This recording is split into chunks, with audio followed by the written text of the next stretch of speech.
Alright, let's get real. First Aid for the USMLE Step 1 is your new best friend, the book you'll be cuddling with day and night. And that's how our epic journey, no, our love story, began. Now, it's not entirely that pleasant. You'll be locked in with it like you're playing Squid Game. You'll be facing the high-stakes challenge of getting across the finish line, tackling the tough concepts of biochem, physiology, and pathology. The more you dive in, the more it feels like a strategy game where every page is a step closer to victory. It's your ultimate survival guide for Step 1. So how should you approach this quest? Let me show you how to organize your thoughts and plan clearly. Here are the rules of the game I'll be discussing to master this beast. Stick to these tips and you will rule Step 1. Let's dive in. Number 1. Dividing the load. Grab the latest edition and separate First Aid into clear sections to make it more manageable. Whether it's a hard copy or soft copy, target key subjects by chunking it down. Hygiene general principles in one section, systems in another. And now you've got a more digestible review book. Even though First Aid is 800 pages, it's already divided into two main parts. 6 chapters on hygiene general principles and 10 chapters on systems. This breaks it down to about 650 pages, neatly organized into sections for an easier review. Keep it simple and keep it focused. Trust me, this binding will stay with you forever, and you'll thank me later when you're in the thick of studying. Number 2. Condensing. Keep in mind you'll want a comprehensive yet consolidated resource to refer to in the last 15 days. Don't clutter your brain with random info, stick to the essential concepts. So how do you exactly do that? Use First Aid as your checklist. You need to gauge your basics first.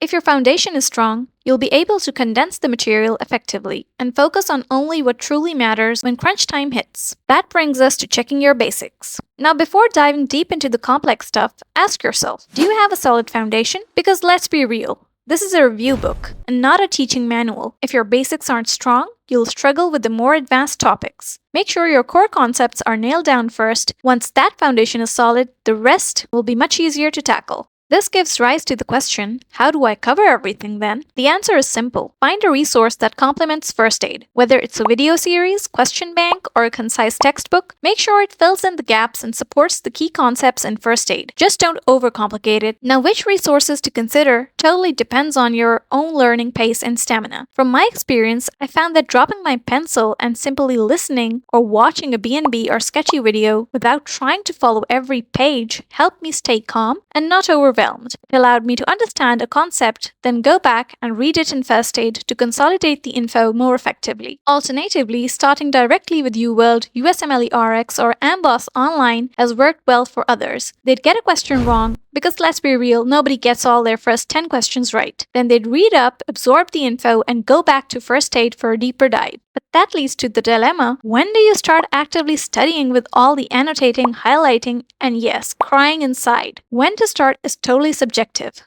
But don't wait too long until you get that gut-wrenching feeling of missing out on stuff. I'd recommend starting your prep with First Aid alongside a solid video series like B&B, Kaplan, Pathoma, Sketchy, or Bootcamp. Covering key areas early on helps you build momentum and sets you up for success. This way, you're not scrambling at the end trying to change your study methods in a panic. You're already in the groove and your learning process is more efficient from the start. This brings us to the favorite question. How do I annotate First Aid? The key is knowing what's absolutely essential and what isn't. Understanding is important.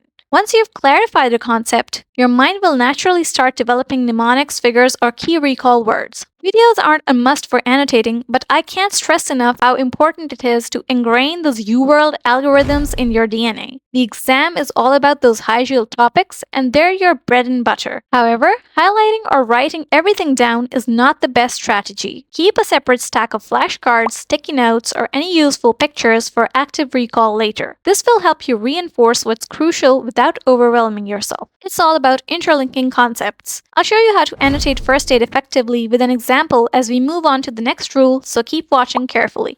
Spaced repetition. Now, how will you reinforce these concepts? And what's spaced repetition? It's all about reviewing high-yield materials at optimal intervals to improve retention. Effective annotation is also key. Here's an example of how it works and what good annotation looks like. Let's say you are studying the thyroid in endocrine pathology. You read it one day, then revisit it in 2 days. When you come back, you'll see what you've retained and what needs more attention. For example, imagine you learned that hyperthyroidism can cause Graves' ophthalmopathy. You'll review it in 2 days and realize you remembered the key concept, but you've forgotten the underlying pathophysiology, inflammation, periorbital edema, accumulation of glycosaminoglycans, and orbital fat. You also missed treatment, steroids, not antithyroid drugs. This is where effective annotation combined with spaced repetition really makes a difference. Flashcards in UWorld or even study partners work wonders for this. Review periodically, and when you come back, focus on the areas you missed. By spacing out your reviews, you lock those concepts into long-term memory, and during the exam, your mind will automatically pull the right answers. Make your brain a reliable tool for the big day. Completion time. How many pages per day? The key is setting a realistic pace. You're not trying to race through it like you're in the Tour de France. Aim for a steady progress without burning out. For example, if you aim to cover 10 to 15 pages a day, you'll get through it without feeling like you're climbing Mount Everest every morning. The goal is consistency, not speed. Remember, it's a marathon, not a sprint. At this rate, you'll be through with it in 2 months or even less. How many rounds of review? Plan for multiple rounds to ensure solid retention. Aim for up to 3 to 5 reviews over a 6 to 10 month period, but make each review count. Don't just add extra burden. Invest 3 to 4 hours daily alongside 15 to 20-minute videos to stay engaged and actively learn. This balance will help reinforce the concepts and allow you to actively engage with the content. Mistakes to avoid. Number 1. Understand, don't memorize. Rote learning is short-lived. Focus on conceptual clarity. Number 2, leave space between reviews. Ensure proper retention by spacing out your review sessions. Number 3, make short notes. Focus on concise, effective notes without over-highlighting or over-annotating. 4, only highlight key concepts. Underline the bare minimum that will trigger your memory. And finally, don't annotate too early. If you're in the first or second year of med school, avoid annotating first aid. Save that for third year when studying pathology and pharmacology alongside B&B or Kaplan. Do give it a read to acquaint yourself. Congratulations, now you know how to study first aid. I hope you enjoyed the video. Don't forget to like, share, and subscribe. Keep watching!